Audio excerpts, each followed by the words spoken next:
discussions that are happening that in your mind are not age appropriate?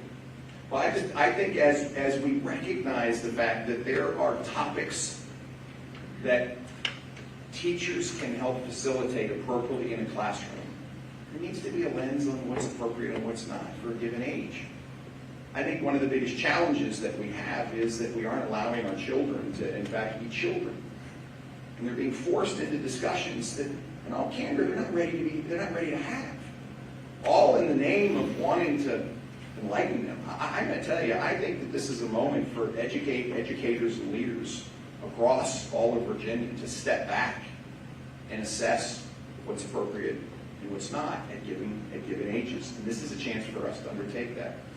You know, here we have a moment where I believe that we can in fact do both. We can put a lens on what's appropriate in the classroom at given ages, and we can embrace teaching comprehensively. I have felt from the very beginning that this concept of making sure that we don't teach our children to view everything through a lens of race, that we don't in fact burden our children with the sense that because they are a certain race or a certain religion or a certain sex, that they in fact are inherently biased.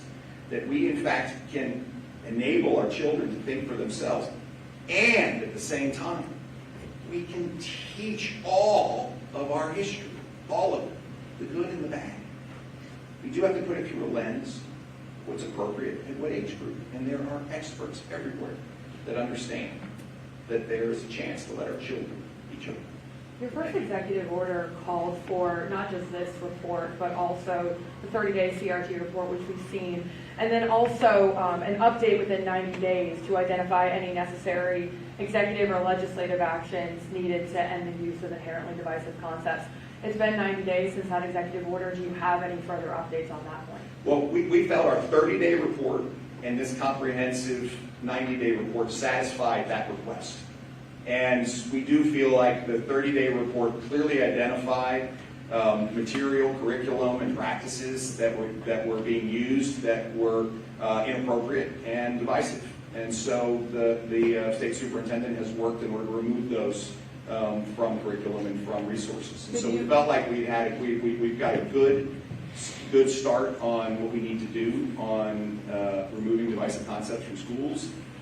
And on top of that, what today's report clearly identifies is that this is not a separate topic. This is a comprehensive approach to recognize that the minute that we begin to lower standards, the minute that we begin to change the accreditation approach, the minute that we begin to hold our students to a level that diminishes them as human beings, that we are doing a disservice to our kids. This is our chance. This is our chance to interrupt this decline. This is our chance to set expectations at where Virginia should set them. And what I'm finding, of course, is that this is all one report that covers things comprehensively. Are there different plans to ensure that these efforts don't exacerbate existing racial segregation within this public school system? If so, what is that plan? Well, I don't agree with your initial premise. I think what we have, of course, is schools that have consistently underperformed, that in fact have not been supported in a way to address the underperformance. And again, this gets a little bit to what Governor Wilder was saying before, which is throwing money at a problem does not solve a problem. And in my own experiences in speaking with leadership in schools that are underperforming, they in fact need support. And so one of the concepts that you heard 2 or 3 times today is a plan to in fact incentivize and reward the best teachers to go to the schools that need them the most. An expectation that we need to support schools with leadership training that are struggling. We can do this. And I do believe that part of solving a problem is recognizing that you have a problem. And once we recognize we have this problem, we can go solve it. This is an extraordinary group of leaders. The folks that they have been working with across the Commonwealth at the teaching level, the principal level, the superintendent level, that's where the action is. And I think that we can come together in collaboration and we can lift up all Virginia's kids. Governor, it's time for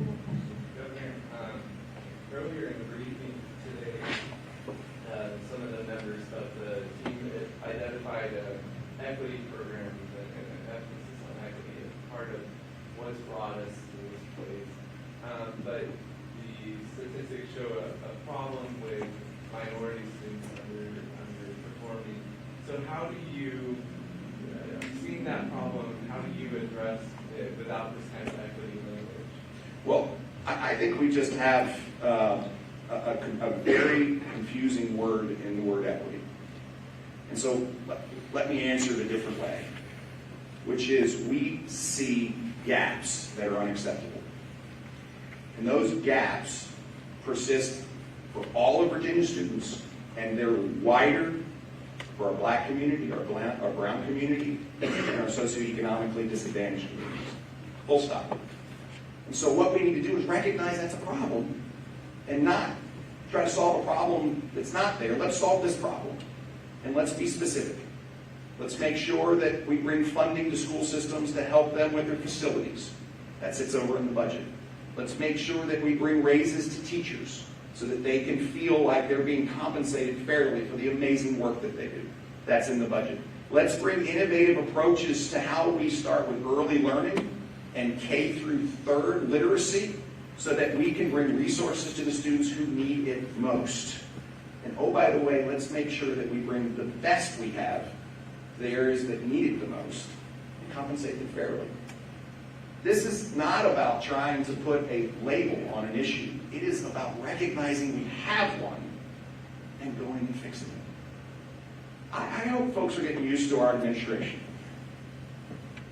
We're about finding problems and going and fixing them. I am so encouraged by the first 4 months that we have had serving all Virginians. There are immense challenges.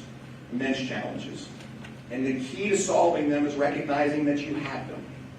And that was the whole purpose of today. There's a clear path forward. The principles that we've committed to are unwavering. And I have tremendous confidence in this team, in teachers, in superintendents, yes, in school boards, and we're going to go get this done. I also have tremendous confidence that parents will constantly be holding us accountable to do the job that we promised them that we would do. I want to thank everybody for being here today. Thank you for caring about Virginia's kids. And as I said, time to go to work. Thank you.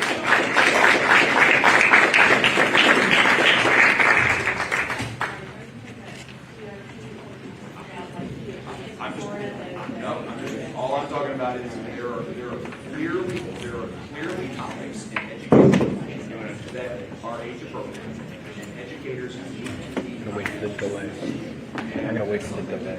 Oh, okay. So it's time for us to make sure that as we think through how to embrace inevitably these concepts, that we're doing them in a way that also